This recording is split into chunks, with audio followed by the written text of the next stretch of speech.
प्रभु का धन्यवाद हो। मैं पास्टर गब्रियल मरंडी आपके सामने नए मैसेज के साथ उपस्थित हूँ। आज का मैसेज है जागते रहो। आइए शुरू करने के पहले प्रार्थना करते हैं। धन्यवाद हो, तेरी महिमा हो, तेरी प्रशंसा हो प्रभु यीशु। हालेलुया। आज का सुंदर दिन के लिए प्रभु यीशु हम धन्यवाद देते हैं प्रभु जी हालेलुया। प्रभु जी आज का मैसेज है जागते रहो प्रभु जी। मैसेज प्रभु जी हालेलुया। प्रभु जी वो संसार में प्रभु यीशु हालेलुया तेरे वचन को हालेलुया प्रभु यीशु हालेलुया फैला रहे हैं प्रभु यीशु। प्रभु जी जगत के छोर तक पहुंच नहीं पाए ताकि तेरी बड़ाई हो, तेरी महिमा हो, तेरा नाम ऊंचा होने पाए, लोग तेरे नाम को जानने पाए प्रभु जी। जो मुझे फॉलो करते हैं, जो नहीं करते हैं प्रभु यीशु हालेलुया उन सबों को भी आशीष दे हालेलुया। सबको अपने शरण में रखना, रोगों से, बीमारियों से, विपरीत परिस्थिति से, शैतान की सारी शक्तियों से रक्षा कर रखवाली कर प्रभु यीशु। प्रभु जी हालेलुया इस विनती को यीशु के नाम से मांगते हैं, सुनो स्वर्ग में ग्रहण कर पिता, आमीन।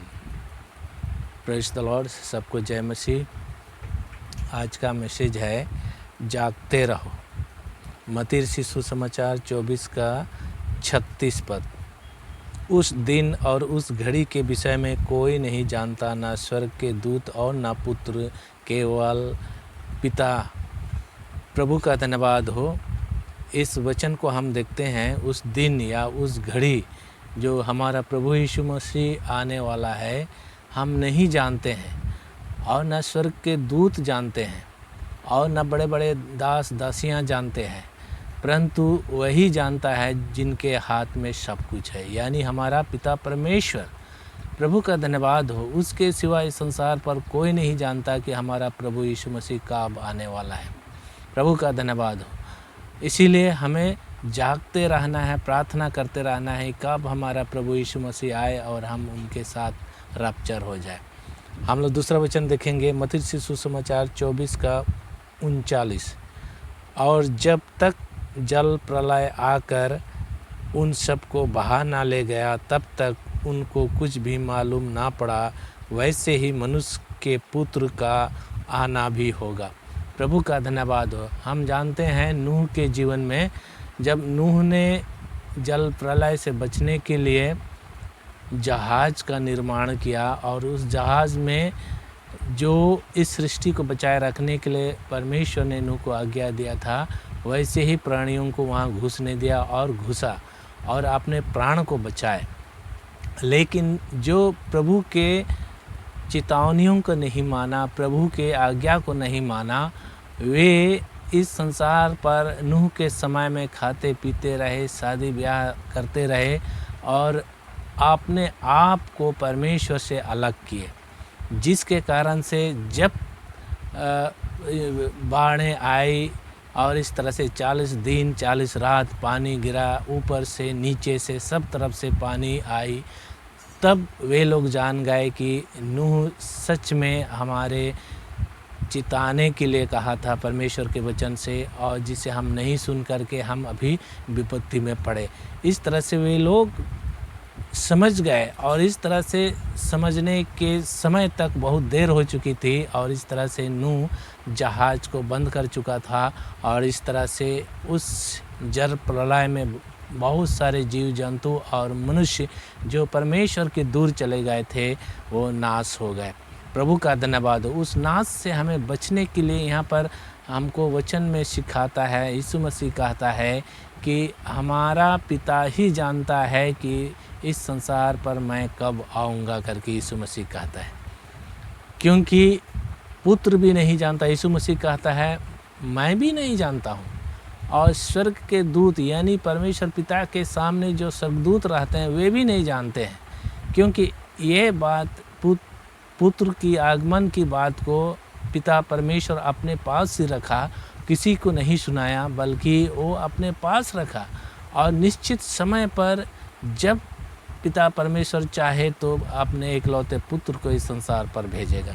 प्रभु का धन्यवाद हो। इसीलिए यहाँ पर वचन में लिखा है जागते रहो और प्रार्थना करते रहो। प्रभु का धन्यवाद हो। और हम लोग आगे देखेंगे मत्ती 24 का 40 पद। उस समय 2 जन खेत में होंगे, एक ले लिया जाएगा और दूसरा छोड़ दिया जाएगा। प्रभु का धन्यवाद हो। उस समय यीशु मसीह के आने के समय खेत में 2 जन काम करेंगे, एक ले लिया जाएगा, दूसरा छोड़ दिया जाएगा। प्रभु का धन्यवाद हो। ये वचन जो है इस संसार पर पूर्ण होगा, और पूर्ण होने के लिए इस संसार पर जब 2 जन खेत में काम करेंगे तो एक ले लिया जाएगा, दूसरा छोड़ दिया जाएगा। ये परमेश्वर के वचन है, परमेश्वर ने इसे प्रकट किया है। प्रभु का धन्यवाद हो। इस रीति से परमेश्वर ने प्रकट किया है संसार पर कि लोग जाने कब आ सकता है हमारा यीशु मसीह। प्रभु का धन्यवाद हो। और इस तरह से हमारा प्रभु यीशु मसीह आने वाला है, और इस तरह से 2 जन खेत में होंगे, एक ले लिया जाएगा, दूसरा छोड़ दिया जाएगा। इसका मतलब है उस समय तक भी हर कोई प्रभु के आगमन की बाट नहीं जोहेगा। उस समय तक परमेश्वर के लोग पुत्र यीशु मसीह के विषय पर अनभिज्ञ होगा, और वे अपने आप को लापरवाही के जीवन में जिएंगे और अपने आप को परमेश्वर के वचन से दूर लेंगे, जिसके कारण से वे परमेश्वर के एकलौते पुत्र के आगमन के विषय पर वे अनजान रहेंगे, और इस तरह से वो कभी भी यीशु मसीह के आगमन के विषय पर अपने दिल में, दिमाग में नहीं सोचेंगे, जिसके कारण से वे वंचित हो जाएंगे। प्रभु का धन्यवाद। और हम लोग आगे देखेंगे मत्ती 24 का 42 पद। इसीलिए जागते रहो, क्योंकि तुम नहीं जानते कि तुम्हारा प्रभु किस दिन आएगा। इसीलिए हमें जागना है परमेश्वर के एकलौते पुत्र को आने के समय तक जागते रहना है। जागने का मतलब है बाइबल पढ़ना है, प्रार्थना करना है, प्रार्थना में लवलीन रहना है, सुसमाचार प्रचार करना है, गलत कामों से फिरना है, गलत चीज़ों से हमें मुंह मोड़ना है, और परमेश्वर के मार्ग पर जो यीशु मसीह ने हमको बताया है उस मार्ग पर चलते हुए हमें आगे बढ़ना है।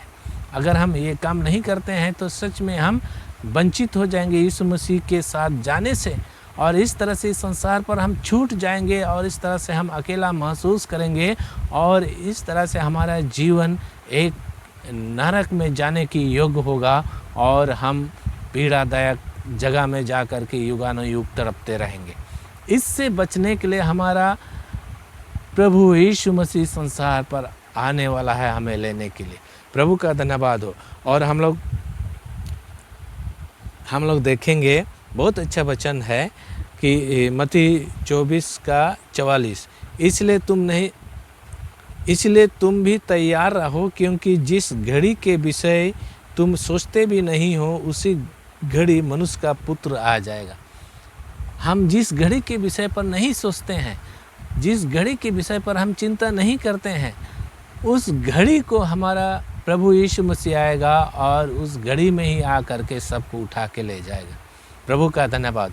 हम सोचेंगे कि रात को नहीं आएगा, दिन को नहीं आएगा, सुबह को नहीं आएगा, और इस तरह से बहुत सारे हम अपने आप में विचार कर लेते हैं कि ये समय तो नहीं आ सकता है।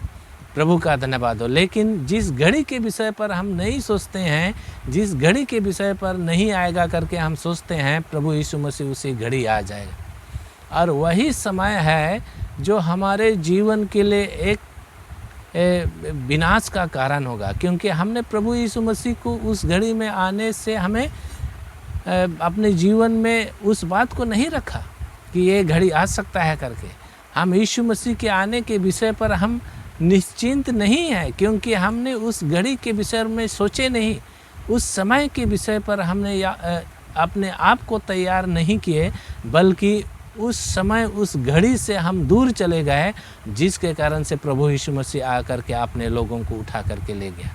प्रभु का धन्यवाद हो। इसीलिए हमें तैयार रहना है। जिस घड़ी के विषय में हम नहीं सोचते हैं, वही घड़ी हमारा प्रभु यीशु मसीह आने वाला है, वही समय हमारा प्रभु यीशु मसीह आने वाला है, और प्रभु यीशु मसीह सबको लेके जाने वाला है। प्रभु का धन्यवाद हो। और हम सोए रहेंगे, हम सोचते हैं कि हमारा प्रभु यीशु मसीह रात को नहीं आएगा, और इस तरह से हम काम करते हुए रहेंगे, और हम सोचते हैं कि हम काम के समय में हमारा प्रभु यीशु मसीह नहीं आएगा। प्रभु का धन्यवाद हो।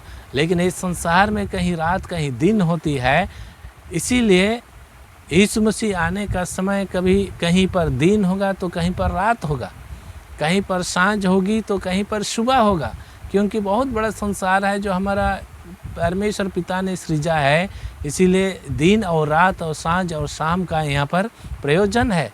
तो उसी घड़ी आने वाला है और इस तरह से हम जब निश्चिंत रहेंगे तो उसी घड़ी आकर के हमारा प्रभु यीशु मसीह लेके चला जाएगा। प्रभु का धन्यवाद हो। इसीलिए हमेशा हर पल हर घड़ी हम तैयार रहेंगे तो प्रभु यीशु मसीह जब भी आएगा उनके साथ हम रफ्तार होंगे। प्रभु इस वचन से आप सबको आशीष दे।